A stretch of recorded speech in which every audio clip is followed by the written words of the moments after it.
I still remember the exact smell in the air the morning she destroyed it. Butter and sugar, warm vanilla, the faint bitterness of espresso drifting from the corner machine I'd bought secondhand from a cafe that had gone under during the pandemic.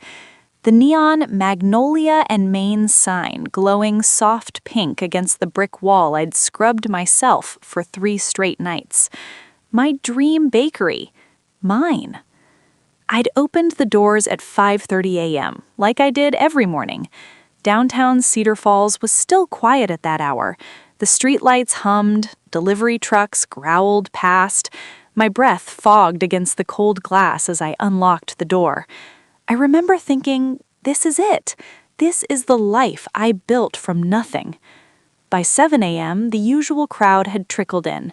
Teachers grabbing cinnamon rolls before class, construction guys with powdered sugar on their beards, moms with strollers and oat milk lattes. And then, at 9:12 a.m., my sister walked in. Lila. She was wearing heels too tall for our town and a white blazer like she was about to host a TV show.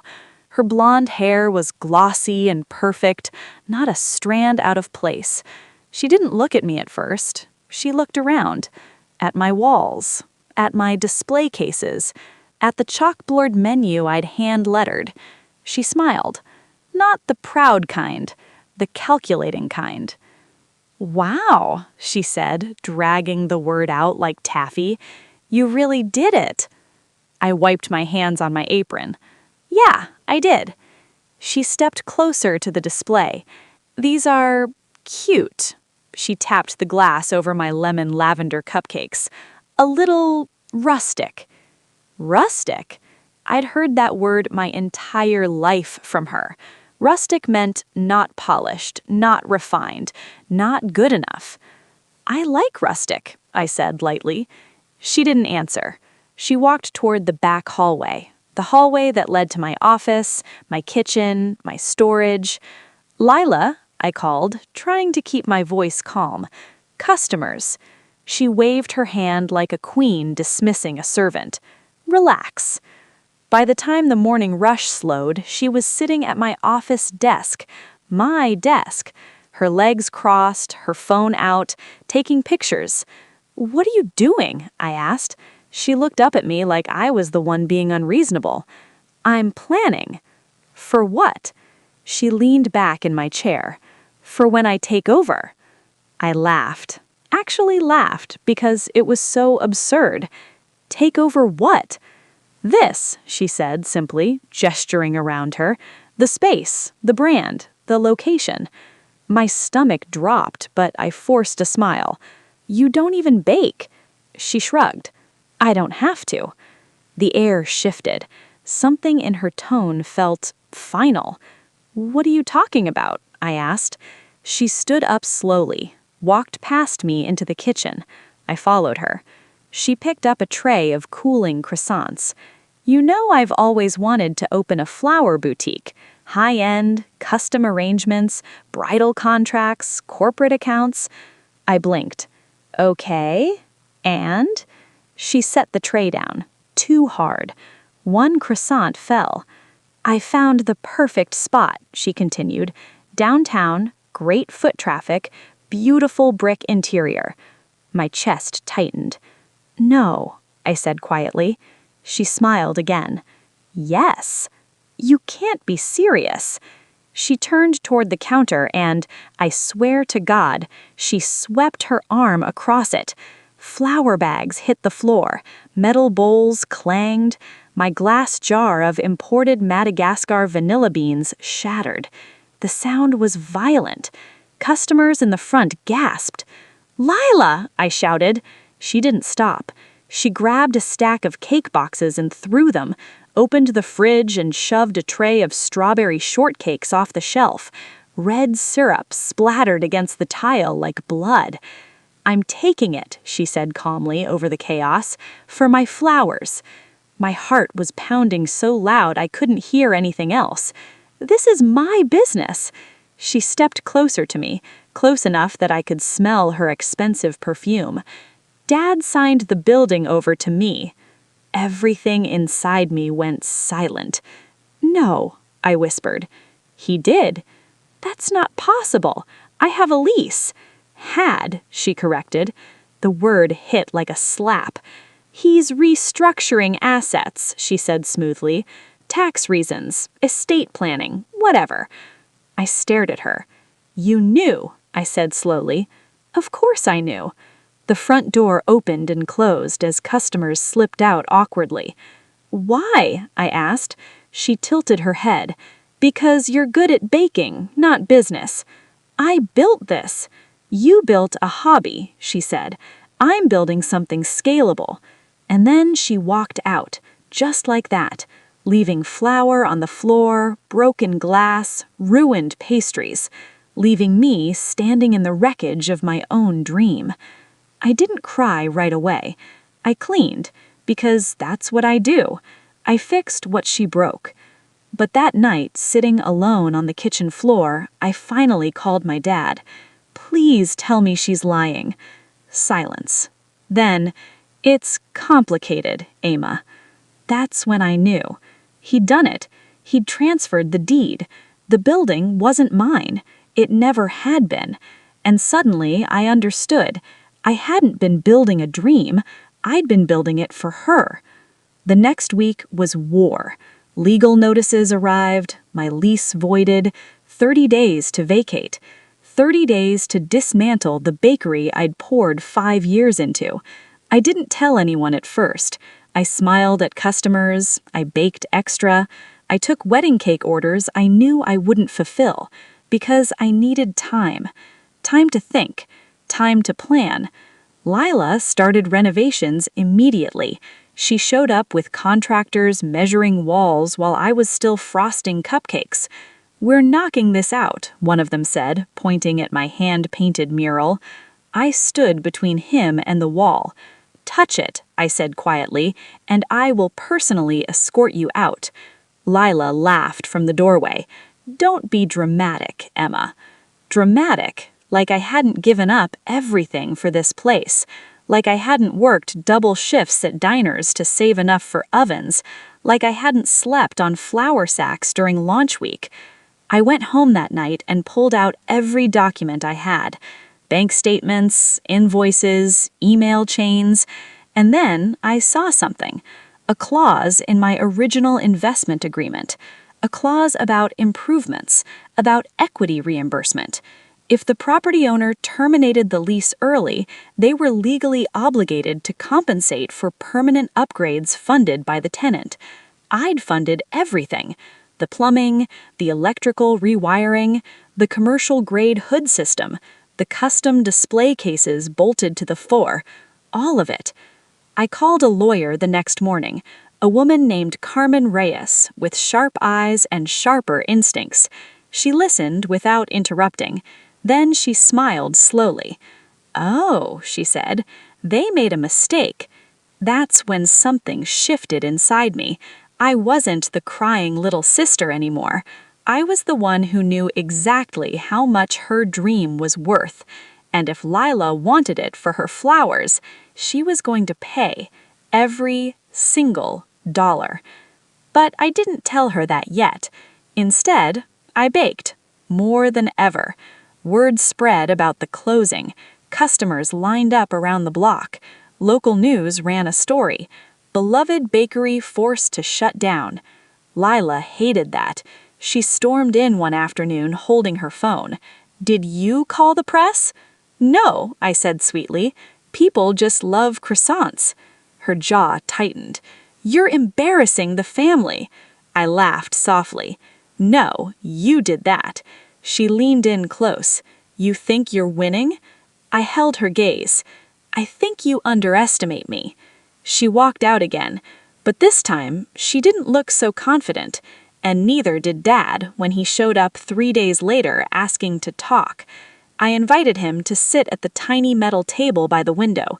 He looked older than I remembered. "Emma," he started, "you have to understand. Lila has investors." "So do I," I said calmly. He frowned. "What investors?" I slid a folder across the table. Carmen had prepared it. Itemized improvements, receipts, appraisals, projected loss of income. The number was circled in red at the bottom.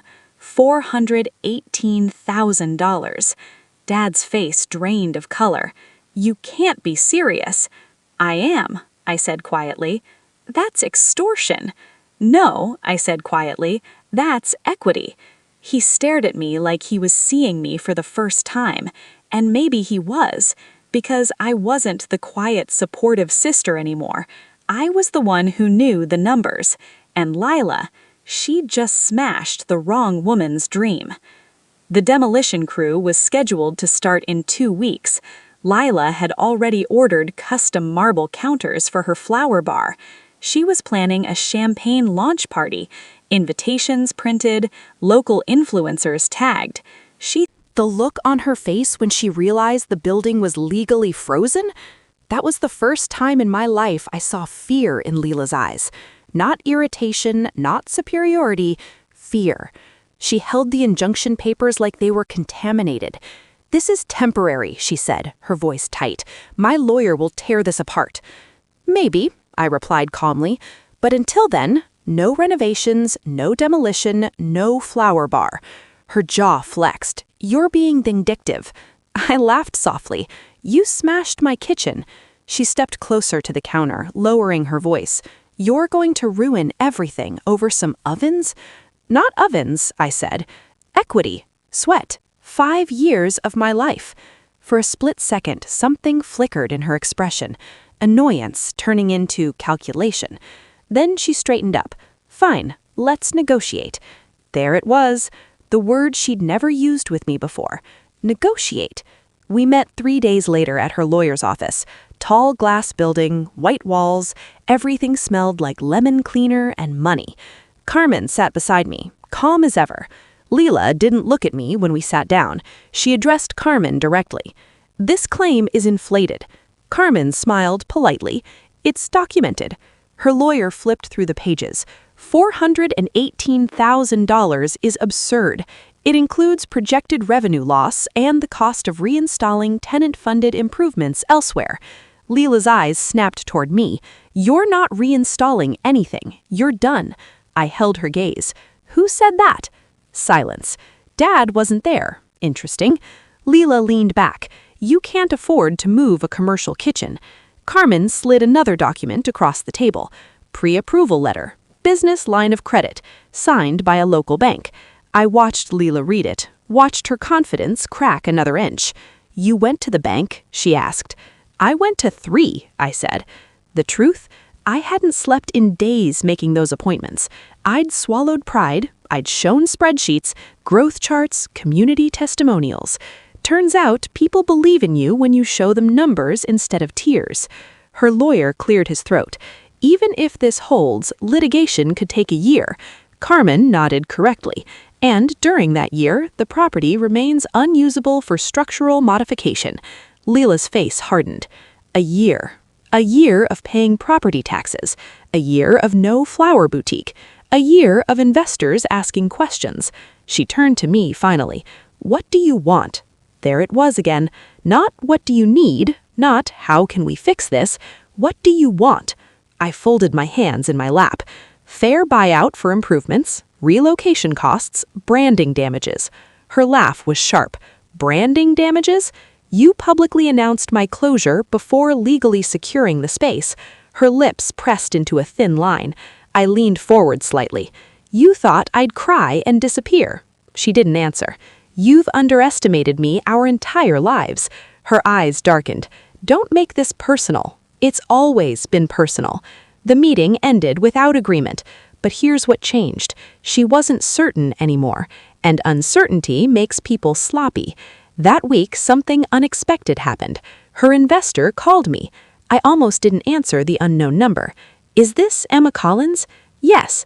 My name is Victor Hale. I believe we have a mutual problem. My pulse kicked up. Victor Hale wasn't small-town money. He owned half the new developments downtown. His name was on buildings. What kind of problem? I asked carefully. Your sister didn't disclose ongoing litigation when pitching the property. Of course she hadn't. And that concerns you? I said carefully. "It concerns my return." I could almost hear him calculating through the phone. "What are you proposing?" I asked.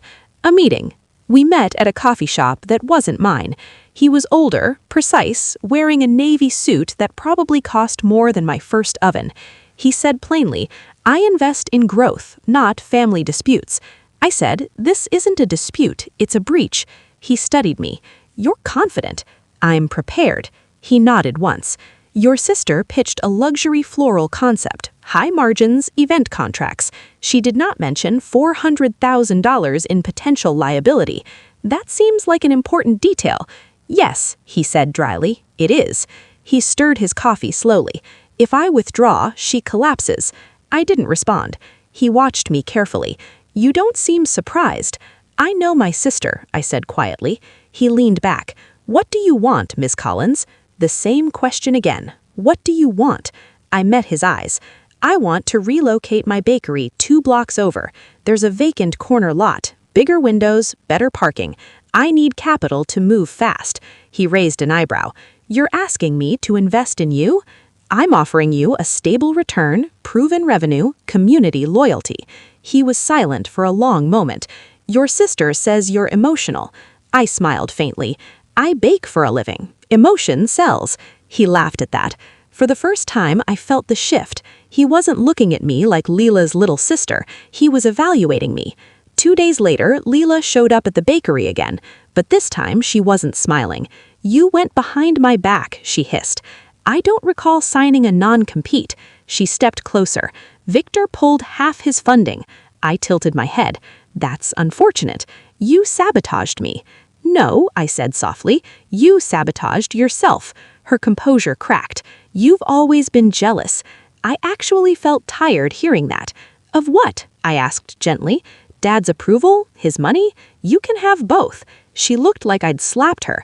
"You think this is about him?" she snapped. "Isn't it?" For a second, something raw flashed across her face, something almost vulnerable. Then it was gone. "You don't get to play victim anymore," she said coldly. "Not when you're trying to bankrupt me. Bankruptcy is optional. Payment isn't." She stared at me like she didn't recognize me. Good. The injunction hearing came faster than expected. The courtroom smelled like old paper and tension. I wore a navy dress, simple, sharp. Leela wore white again. The judge listened patiently as Carmen laid out every receipt, every contract, every installed fixture. When Leela's lawyer argued that improvements were expected under tenancy, Carmen calmly referenced Clause 14B. Permanent modifications funded solely by tenant are subject to compensation upon early termination. The judge adjusted his glasses. "Was compensation offered?" to Leela's lawyer. Silence. "No, Your Honor." My heartbeat echoed in my ears. The judge nodded slowly. "Injunction remains in place pending financial resolution." Gavel. Just like that. Leela didn't look at me as we left the courtroom. Dad was waiting outside. He grabbed my arm gently. "Emma, this has gone too far." I pulled my arm free. "It went too far when she smashed my kitchen." He ran a hand through his hair. "You're tearing the family apart." I stared at him. "No, you did that when you chose sides." His face crumpled slightly. He looked smaller somehow. "I thought she had the stronger plan," he admitted. "That hurt more than anything else. You didn't even ask me." He had no answer. That night, something else happened. The local paper published a follow-up story. Bakery owner fights back in property dispute. There was a photo of me outside the courthouse, not crying, not broken, standing tall. The comment section exploded. Support poured in. Gift card purchases tripled. A GoFundMe appeared, not created by me, started by customers who wanted to save Magnolia and Maine. I didn't ask for it, but I didn't shut it down either. Leela called me at midnight. "Do you feel powerful now?" she asked. I stared at the ceiling in my apartment. "I feel awake. You're humiliating us." "Who's us?" I asked softly. She didn't answer. Instead, she said something that made my stomach twist. "Dad leveraged part of the house for this project." The words landed heavy. "You're lying." "I'm not." Silence filled the line. "If I go down," she said quietly, "he goes with me." And then she hung up. I lay there in the dark, staring at nothing. Was that true? Would she risk our parents' house? Or was it another manipulation? I didn't sleep. The next morning, Carmen confirmed something unsettling. Property records showed a new lien, not on the bakery building, on my parents' house, filed 2 weeks ago. My chest felt tight. This wasn't just about flowers anymore. This was about leverage, and suddenly I realized something terrifying. Leela wasn't just fighting to win. She was fighting because she couldn't afford to lose, which meant she might do something reckless, something irreversible. That afternoon, as I was frosting a 3-tier wedding cake, the power went out. Everything went dark. Customers gasped. Refrigeration units hummed down into silence. I stepped outside. Utility trucks lined the street. One of the workers approached me. "Sorry, ma'am, property owner requested electrical disconnect." My blood ran cold. She couldn't demolish, but she could suffocate. I looked down the block, and there she was, standing beside her car, watching. I walked toward her slowly. "You're going to let thousands of dollars of inventory spoil?" I asked. She shrugged. "You wanted war. You're risking a lawsuit for retaliation." She leaned in close.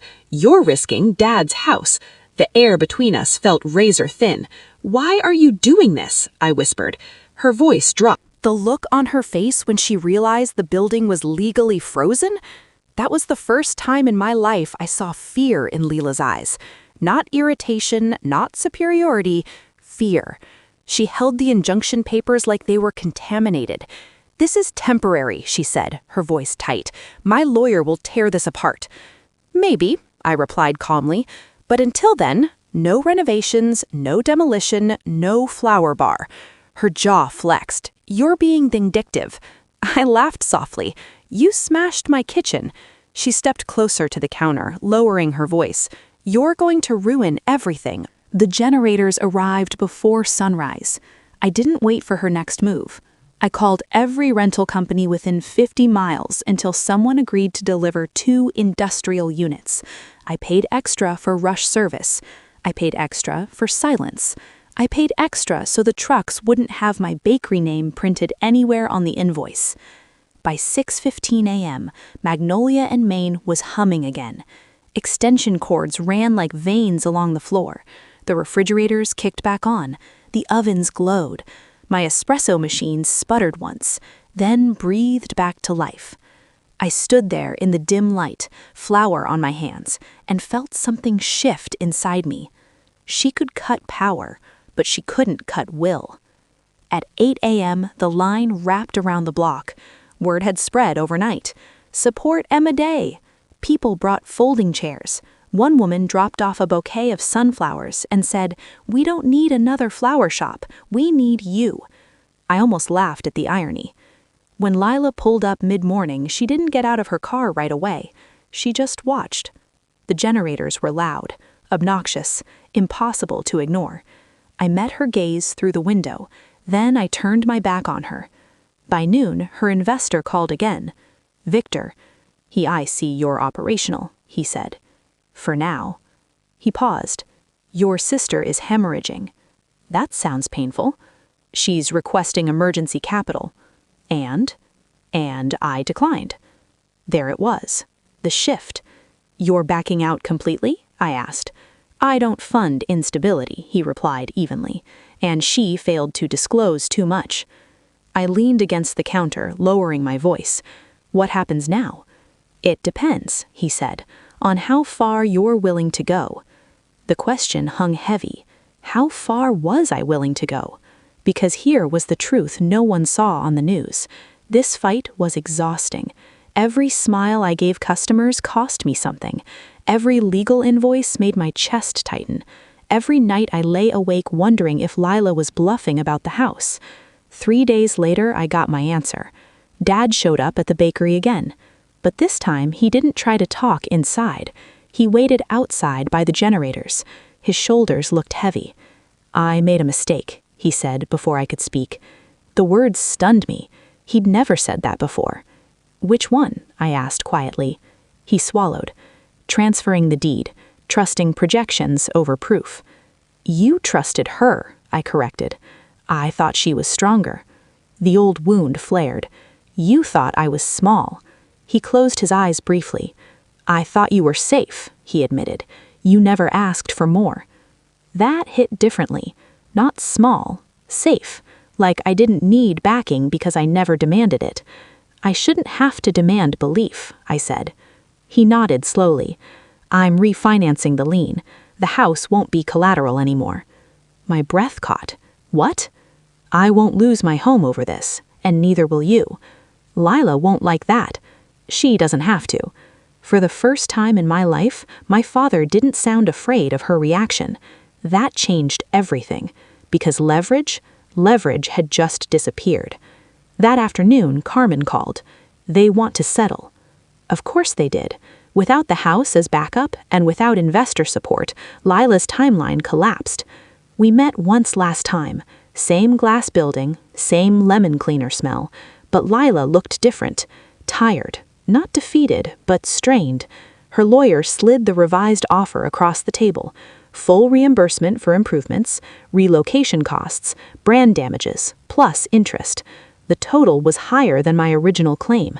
I looked at Carmen. She gave the smallest nod. I looked at Lila. She avoided my eyes. "You're really doing this," she said finally. "You really smashed my kitchen," I replied. Silence. "Why didn't you just let me have it?" she asked suddenly. The question felt almost childlike. I studied her face. Because it wasn't about brick walls. It wasn't about ovens. It wasn't even about flowers. "You've taken enough," I said quietly. Her jaw tightened. "I built something," I continued. "You don't get to erase it because your idea feels bigger." She looked at me then, really looked. "You always think I erase you," she said softly. "You always do." Her fingers tightened around her pen. "You could have worked with me. You didn't ask." She had no answer for that. She signed. The sound of her pen scratching across paper felt louder than the gavel in court. Just like that, it was over. Or at least that chapter was. I moved Magnolia and Main 2 blocks over into the corner lot I'd been eyeing for months. Bigger windows, better light, brick that caught the sunset like honey. The community showed up with paintbrushes. We knocked down walls legally this time, installed my ovens, rehung the neon sign. When we reopened, the line was 3 times longer than before. I stood behind the counter on opening day, hands shaking as I pulled the first tray of croissants from the oven. The smell filled the new space. Butter, sugar, vanilla. Mine. Dad came. He didn't make a speech. He just hugged me longer than usual. And Lila? She didn't. Her flower boutique opened quietly 6 months later. Different building, different street, smaller, no marble counters. I heard she blamed market timing, economic shifts, contractor delays. She never mentioned the injunction, or the settlement, or the smashed vanilla jar. We don't talk much now. At holidays, she's polite, careful, like she's measuring every word. Sometimes I catch her watching me when customers mention the bakery war. She hates that name. I don't correct it, because here's the thing no one knows. The settlement money didn't just move my bakery, it expanded it. Second location under construction, wholesale contracts with 2 hotels, online shipping. Victor invested after all, not in her, in me. Turns out, investors like resilience. They like numbers backed by scars. And every time I lock up at night, I walk past the corner where she once stood watching my lights go out.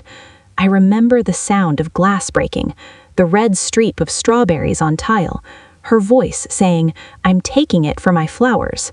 Sometimes I wonder if she believed that in the moment, if she thought I'd fold like I always used to. But she miscalculated one thing. I don't break the way she does. I bend, I adapt, I invoice. Last week, a customer asked me, was it worth it? I smiled, because worth isn't the right word. Necessary is.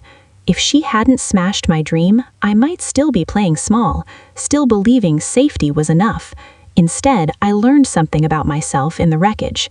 And so did she. The other day, I drove past her shop by accident.